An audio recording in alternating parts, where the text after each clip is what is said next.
Paul's grandmother had started a savings account for him to be used at the when he starts college.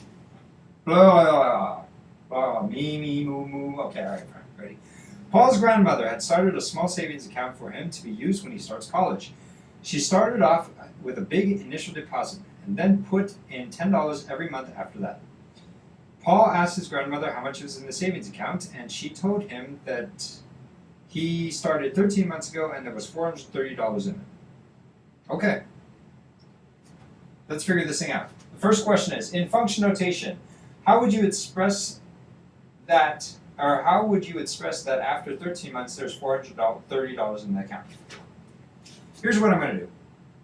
I'm going to say that this is a function of m.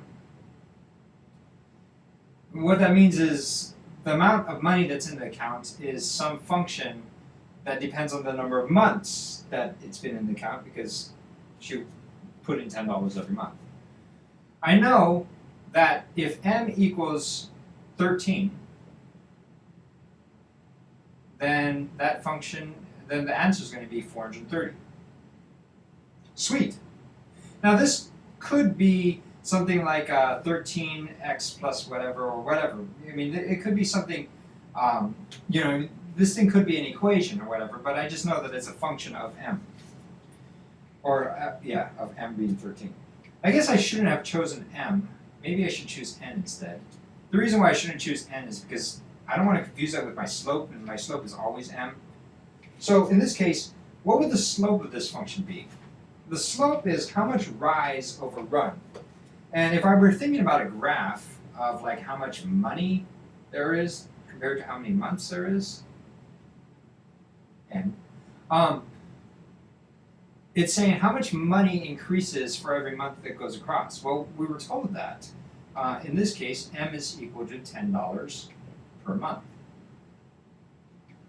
That's how much money Grandma puts inside of your account so that you can go to college. All right, let's see, what's the next question? The next question is saying, now that we have the slope, use this information to find the, use this information to find the y equals mx plus b form. All right, I know the slope, so I've got y equals 10x plus b. And g, I have an x value, or I'm sorry, this would be n, because my variable is n.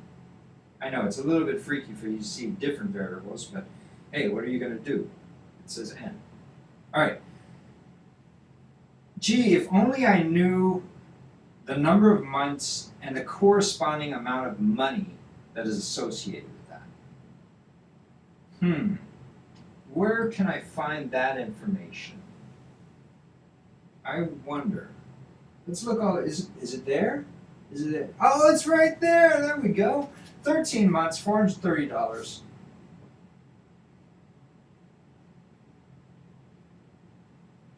By the way, there's a dot for the time symbol. So I have 430 equals 130 plus b. Oh, that's pretty straightforward. Just subtract that over to that side. That's $300. Thank you, Grandma. Grandma apparently put in $300 into my account to begin with. So my y equals mx plus b form is my money is equal to 10 times the number of months plus $300. That is Grandma's initial deposit. All right, so now the question goes, well, what happens if we waited about 3 years? How much money is going to be in that account? Well, now that we have the equation, all we got to do is plug in a different number for that equation. In this case, instead of n being 13, let's plug in n equals 36, because 3 years is 36 months.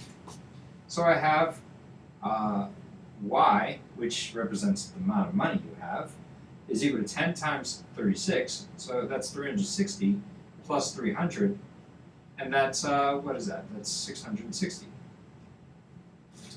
I know this isn't in the problem, but I'm wondering, what would it be after 12 years? All right, let's pretend that, who's this guy? Scott? Oh, Paul.